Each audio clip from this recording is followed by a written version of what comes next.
On Saturday, Iran says it hit U.S. targets in the Middle East. Bahrain is the country so far to confirm strikes happened within its borders.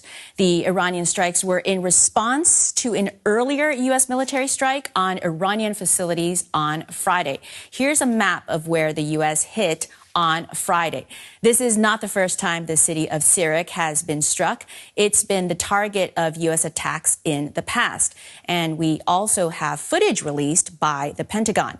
Washington says it did this in response to Iran attacking a cargo ship trying to pass the Strait of Hormuz on Thursday. अभी जो clip आपने मुलाहिजा किया, ये पिछले 3 रोज़ का खुलासा है MOU sign होने के बाद कैसे वो फ़ौरन ही ख़तरे में पड़ गया, क्योंकि MOU का हिस्सा था कि जो भी शिप्स गुजरेंगे अपना हुर्मुज़ से वो ईरान के साथ कोऑर्डिनेट करेंगे, लेकिन अमेरिका ने चालाकी से अपने शिप्स ओमान के साहिल के साथ साथ से गुजारने शुरू कर दिए।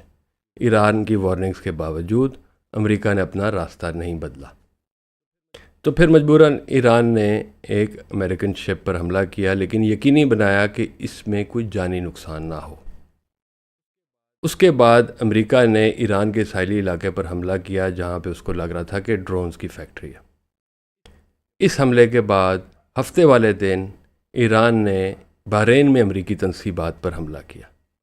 बहरीन की एक और अहम बात यह है कि उससे एक रोज़ पहले अमेरिकी secretary of state Marco Rubio Bahrain में थे और GCC के इजलास में उन्होंने ये कहा कि फ़ीस का तो लेने का तो कोई चांस नहीं है। हालांकि मुआहदे में लिखा था कि 60 दिन तक ईरान फ़ीस नहीं चार्ज करेगा, लेकिन उसके बाद वो कर सकता है। तो ये मुआहदे के ख़िलाफ़ एक मुतज़ाद बात हुई और इसकी वजह से रिएक्शन आया ईरान की तरफ से और उन्होंने बहरीन पे हमला किया। असल में ये मुतज़ाद बयानात क्यों आ रहे हैं अमेरिका से? अमेरिकी सदर बड़ी चालाकी से अपने नायब सदर JD वैंस को और अपने secretary of state Marco Rubio को इस्तेमाल कर रहे हैं।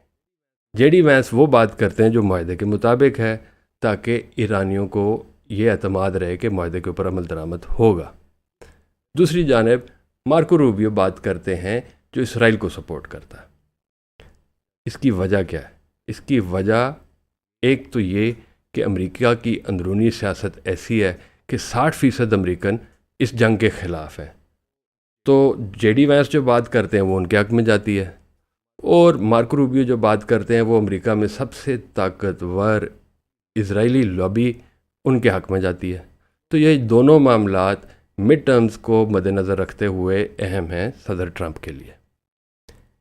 इसमें एक और बात भी अहम है और वो अहम बात ये है कि अमेरिका चाहता है कि ये इसकी तेल की कीमत नीचे ही रहे, वो दोबारा ना बढ़े। तो वो चाहता है कि कुछ तेल के शिप्स निकलते रहें, जो कि जंग से पहले 140 शिप्स होते थे दिन के। 20 जून तक वो 42 शिप्स तक वापस आ चुकी थी।